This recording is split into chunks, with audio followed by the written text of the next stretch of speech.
afternoon and welcome to Channel 44. We are here with today's business news. Well, we have delayed slightly, but it is all because of something good. Karamoja surely will never remain the same again.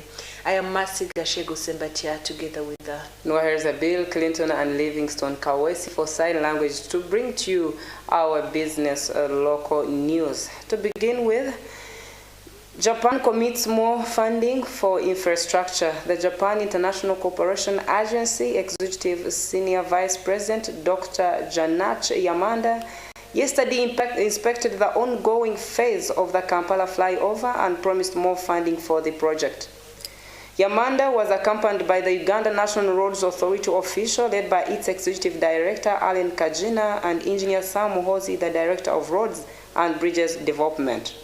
He noted that the project being funded showed the nature of friendship between Japan and Uganda. The Executive Director, UNRWA Allen Kajina, informed that the Japan International Agency was there to tour the projects that were sponsored by its agency. Currently in discussions again with JICA to support underground financing a new Karuma Bridge. That Karuma Bridge, as you know, most of you, is fairly old and is due for replacement. So these are some of the other projects which perhaps are not as well known as the Nile Bridge or the flyover that we have engaged and we've had fruitful relationships. There was another completed project at Yak Nimule that was completed, I think, 2015. That road is now tarmacked all the way to the border with southern Sudan. So we enjoy a good and strong relationship with the government of Japan through infrastructure development. As Ms. Kajino told that the 80% has been completed for the Lot 1. So I'm very satisfied with that numbers. From the Uganda National Roads Authority, and in other news, Uganda is ranked amongst the top 6 countries in Africa in the rates of depressive disorder with 4.6%, and while 2.9% live with anxiety disorders according to the World Health Organizations. According to the KPMG, experts say the recognition of stress demons and the conditioning of the responses to the stress, the government intends to determine whether the people living under poverty levels can develop resilience to get out of such situations. Some of the basics that people need to become more resilient include positive attitude, optimism, developing and training regularly in multiple areas like emotionally, mentally, morally, and physically. Recognizing and developing your signature strength is also a necessity, as Dennis Kato brought it up together for us. Kubanga weesanga nti ebitongole ebikola ebituufu bibeera nga abantu babyettanira, bibeera nga bisobola okufuna essente ku muwendo omutono, bibeera nga bisobola okufuna okwewola obulungi. Kaŋŋambe abantu ababiwa ebintu ayinza n'okuba n'atawaayo ssente naganze nja kusasula nga bayizeewo emyezi 3, kasita bakakasa nti ajja kusasula ne bamuwa ebintu, naye ate nga gwe ojja kusooka kgenda mu banka, interest togiina, toyina collateral, naye ate nga oli ajja kgenda afuna ebintu bya miliyoni 5 lwakuba bamwesiga. Tugenda kubeera ne conference nga 9 March wiiki ejja ku Lwokuna, ejja kubeera Protea Hotel, nga ekikulu kye tugenda okwogerako kijja kubeera enkola ennungi ey'emirimu, engeri ki gyesobozesa ebitongole okusobola okgenda mu maaso ate okwaŋŋaŋŋa ebizibu ebingi bye ziyitamu okumala ekiseera ekiwanvu. Tulina okufuna enkola era empisa gye tulina okweteekamu kubanga kitandikira ku muntu ne kiryoka kigenda ku kitongole kyonna. Gwe ng'omuntu bw'oba tolina mpisa nnono ezo ezisobola okumanya nti kino kituufu nino kikola, kino kikyamu sina kikola, newe mubeera nga muli wamu ng'ekitongole, era ojja kwesanga nga ebintu ebituufu tebikoleddwa ate ebikyamu byebikoleddwa, okulaba nti ebyo ebituufu bikolebwa bisobole okutwala ebitongole byaffe maaso n'ensi yaffe maaso. And they have not followed, and as a result you get privilege, you get corporate failures. So, and as Jenna said, I think what is key that we need to focus on, first and foremost as individuals, then through our organizations and through the public sector, is ensuring that we inculcate the right culture. That's why they say, however much you strategize, if you have poor culture, they say culture eats strategy for breakfast. And yes, that is it for you from the local business news segment. Let's have Mercy Gashegu Sembatia to tell us what is outside the Pearl of Africa. Well, all over the world, tensions over Russia's war in Ukraine have dominated G20 talks in New Delhi, even after India's Prime Minister urged foreign ministers to put aside their divisions. U.S. Secretary of State Antony Blinken said the meeting was marred by Russia's unprovoked and unjustified war. Russia's Foreign Minister Sergei Lavrov accused the West of barring a deal to allow some Ukrainian grain exports. Earlier, Narendra Modi, who is India's Prime Minister, spoke of developing nations, saying those present had a responsibility to them. The G20, which includes the world's 19 wealthiest nations, plus the European Union, accounts for 85% of global economic output and 2/3 of its population. Interest rates may need to go up again to slow the cost of living down, according to Bank of England boss Andrew Bailey. Mr. Bailey said raising rates higher may be appropriate to control inflation, but said nothing was decided yet. Raising interest rates helps to control price rises by making it more expensive to borrow money.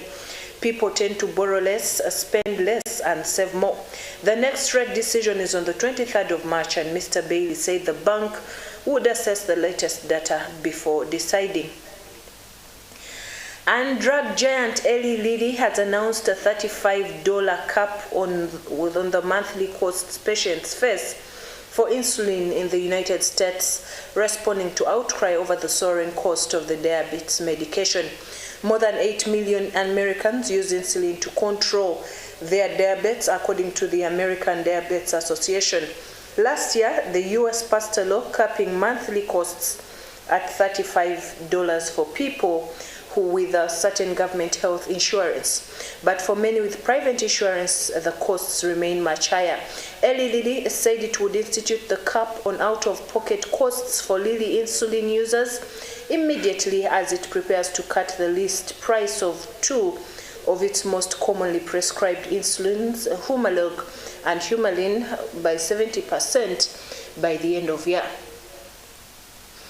Passengers of BA owner IAG and rival EasyJet have yet to reclaim some 724, which is a £643 million in travel vouchers going back to the beginning of the pandemic. IAG, which owns 5 airlines including Aer Lingus and Iberia, said it had about €600 million in vouchers issued when flights were cancelled.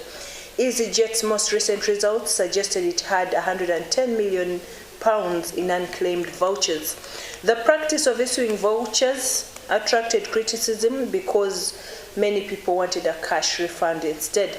Aviation consultant and former IAG employee Robert Boyle, who flagged the IAG figures, said that when airlines were forced to cancel a huge number of flights during the pandemic, They encourage customers to accept vouchers for future travel rather than issue refunds. In the United States, 2 of the 3 Republicans who have announced plans so far to enter the U.S. presidential race are Indian Americans. While Nikki Haley is a familiar name, surprise candidate Vivek Ramaswamy is much less known well. California-based journalist Savita Patel assesses his chances and whether he could bring change. Mr. Ramaswamy, a multi-millionaire entrepreneur and author of the book Walk Incorporated, announced his presidential bid on the 21st of February with an appearance on a Fox News show and a video laying out his political views.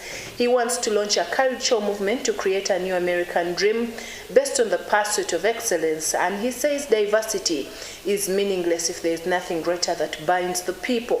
The 37-year-old, who was born in Ohio, studied at Harvard and Yale, and his millions as a biotechnology entrepreneur, and then founded an asset management firm. He's been vocal about his disdain for what he calls the corporate world's wokeism on racism and climate, claiming it hurts both businesses and the country. He is particularly opposed to ESG, which is environment, social, and corporate governance initiatives, by which a company's social and environmental impact is measured. And still in Asia, India's Supreme Court has set up an independent panel to investigate a U.S. research firm's allegations of fraud against billionaire Gautam Adani's business empire. Hindenburg Research had accused the Adani Group firms of stock manipulation and financial fraud in a report in January, sending its shares to a sharp fall. The group has denied the allegations, but the incident sparked a political row, with opposition leaders demanding an investigation into the claims. Today, the Supreme Court appointed a 5-member panel to investigate the allegations. And in Hong Kong, one of China's richest women has fully taken over the country, Country Garden, a top real estate developer, after her father resigned, which added to a string of prominent entrepreneurs retreating from their posts during a historic downturn in the property market. Yang Huiwan succeeded her father Yang Guoqiang as chairman of the company when he founded, according to Wednesday's filing to the Hong Kong Stock Exchange, which said the appointment took effect the same day. Yang, who is aged 68, also known as Yang Queng in Cantonese, had tendered his resignation from the position of chairman due to age, according to the statement. The elder Yang was a farmer and construction worker before he founded Country Garden in 1992. In a little more than a decade, he grew the firm into one of the largest real estate developers in the country. The company boasted a record-setting $1.7 billion IPO in Hong Kong in 2007.